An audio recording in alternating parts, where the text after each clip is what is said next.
Hello, dear. How are you today? I'm good. Well, hey, I want to interview you. Today is November 24th, I think, or is it the 25th 25th, I think. of 2013, and it's the 50th anniversary of the funeral of JFK. And I understand that there were 80,000 people there, and that we were in that at the funeral. And so I just want to talk to you about your memories since you took us there. So you are now 92 years old, and at the time, 50 years ago, you were what, stationed at the Pentagon? I was just a kid. I was stationed in the Pentagon, huh? Okay. And go ahead and talk to me. You said that you had seen JFK the week before his assassination. Go ahead and tell me about that. Yeah, well, about a week before that, I was out at Andrews Air Force Base. I was going to take a flight in my jet, and had filled out my clearance. I had my parachute hanging over my shoulder, and I was starting to walk out to the airplane, and the PA system came on and said, attention, all aircraft, hold clearances. All clearances are on hold pending the arrival of Air Force One. No aircraft movements will be permitted until further notice. So I said, oh, well, I know JFK will be coming in. That's always a big ceremony. And I know the Prime Minister of England is here also. So I suspect that the President is going to greet the Prime Minister.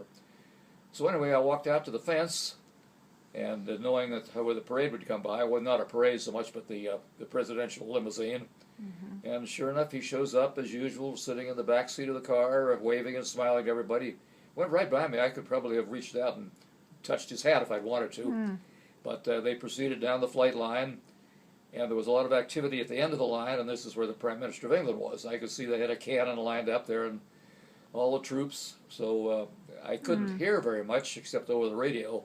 But the President did greet the Prime Minister of England, or of the United Kingdom. They played the British and the American national anthems, fired a 21-gun salute, a cannon salute for the Prime Minister, and the limousines took off, and that was the end of the day for him. So I went ahead and made my flight, and thinking, well, that's the second president I've seen. I saw Truman about 2 years ago, and now I've seen President Kennedy. Awesome. So, and you were in the Air Force. You were a pilot in the Air Force. I was a pilot in the Air Force. I was stationed in the Pentagon. And as a fairly young colonel, I was in that awkward age. I was too old to be a whiz kid and not old enough to be a senior correspondent. Okay, and we lived in McLean, Virginia. We lived in McLean, about 9 years. Okay, so Dad, tell me about the day that JFK died. What were you doing? I think I was in the third grade. I was 8 years old. What do you remember? I had taken a couple of days off. I was working in our living room, and I don't know whether you remember that blue cabinet that you had in one of the bedrooms. And I was antiquing that cabinet. Okay. With papers all over the floor and putting the paint on. And Mother was doing something in the kitchen, and we had the radio on, and then I heard the first announcement that he had been shot. And, of course, this absolutely horrified me. My first thought was, my goodness, is this an invasion? Is there an attack going on?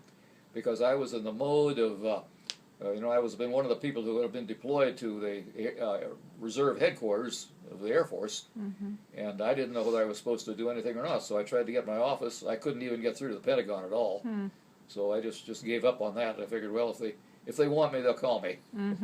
Wow. So anyway, we just kind of went about our business, listening all to the affairs, and of course we finally heard the news that he passed away. And I forget now whether Jack Ruby was shot that same day or the following day, but later on we saw that. We were watching the television as he was being marched out, and Jack Ruby pulled out the gun and shot him. You could just see him staggering there. I'm sure you've seen that on television. That's Lee Harvey Oswald that you're talking about, right? Yeah.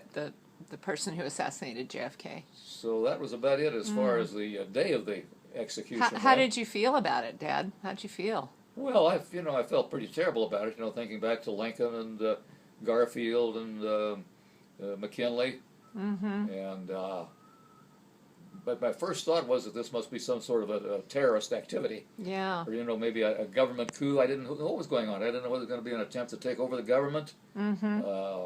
Even the thought of Lyndon Johnson having assassinated him even went through my mind, which of course is a big subject of conversation today.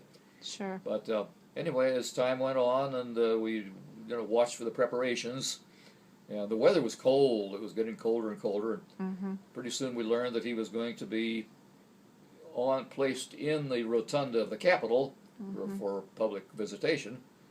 And Mother and I talked about going down, but we found out that people were standing in line for 2 to 3 hours just to even get into the building. And the temperature was probably down below freezing. So I thought, no, not with you 3 kids and us old people. We're not going to go stand in line. So we'll figure something out. Then I found out where the funeral was going to be at Fort Myer, or at Arlington Cemetery. And I knew that parking would be terrible. You know, talking about the, 800,000 people? So I didn't want to be part of that. But I knew exactly where the gravesite was going to be, and I knew where I could get on Fort Myer and overlook that. So without any trouble at all, I pulled up, parked the car right above where the gravesite was going to be. I could see people beginning to gather.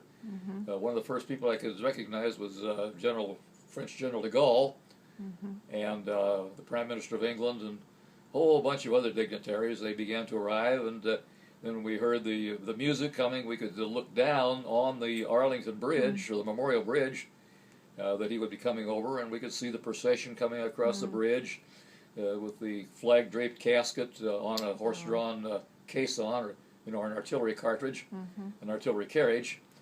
And we could see them coming across the bridge and then coming up to the entrance to Arlington Cemetery and then making their way up to the gravesite. And, of course, we could see Jacqueline Kennedy and all of the big VIPs from all over the world and from all over our government gathered around and went through the service. And pretty soon Air Force One flew over at a very low altitude. It was the same airplane that had carried his body back, and in which LBJ had taken the oath of office. And they had a 21-gun salute for him. And that was the end of the ceremony. So we went home nice and warm and felt refreshed that we'd seen the service, and very sorrowful for the Kennedy family, knowing that he had these 2 small children and a wife there. And I guess her parents were still there, and his mother, I think, was still there, was still living. So it was a very sad occasion, and we still didn't know what was behind it. We didn't know about Jack Ruby. We didn't know whether it was some kind of a conspiracy. I remembered having read a book called 7 Days in May, which was a government takeover of the president, and I thought, is something like that going on? So it was just, total fabrication. Of course, I remembered back also to the thing that I liked most about Jack Kennedy was the way he stood up to the Russians over the Cuban affair. You were just little kids in the basement of the house, and we were close enough that had they dropped an A-bomb over the center of Washington, it would have wiped us out. So I had stocked our basement with water and food and so on, and just really sweating it out. And I was just so impressed with Kennedy, even though I'd never voted for him. I was really impressed with the way he stood up to Kennedy, or to Khrushchev in Russia. And I think he maybe averted a Third World War at that time. Wow. Okay. So do you think when all was said and done, I know the Warren report came out saying that there was no conspiracy, that Lee Harvey Oswald was the sole assassin. Do you believe that? Well, at first in those days, I tended to have full confidence in our government. I knew that Warren had been the Chief Justice of the Supreme Court, and it just couldn't occur to me that people of that stature could do anything that wasn't, totally moral. I mean, the idea of somebody covering something up just never even occurred to me. Right. So I accepted the Warren report for what it was at that time. Doesn't mean that I didn't have questions later on, but which I certainly did. Okay. Wow. Well, hey, Dad, you are an amazing man, father, patriot.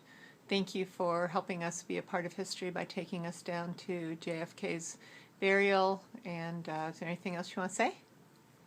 Well, I just thank the Lord for you guys and for the wonderful family He's given me and for the opportunities that I have in life. At 90, coming up on 93, I've had a very good life. I never accomplished anything really great, but I think the biggest thrills in my life have been the people I've known and been associated with.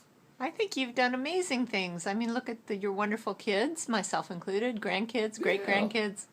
All right, Dad, I love you. Thank you. Thank you, dear. I love you, too. Okay.